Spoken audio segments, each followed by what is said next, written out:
வாழும் இதயங்களே கொஞ்சம் வெளிச்சத்தில் வாருங்கள். நல்லவர் உலகம் எப்படி இருக்கும் என்பதை பாருங்கள்.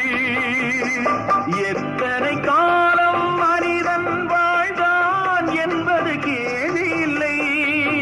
அவன் எப்படி வாழ்ந்தான் என்பதை உணர்ந்தால் வாழ்க்கையில் தோல்வி இல்லை. வாழ்க்கையில் தோல்வி இல்லை. தாய் மேலாணை, தமிழ் மேலாணை, தாய் மேலாணை, தமிழ் மேலாணை, குருடர்கள் கண்ணை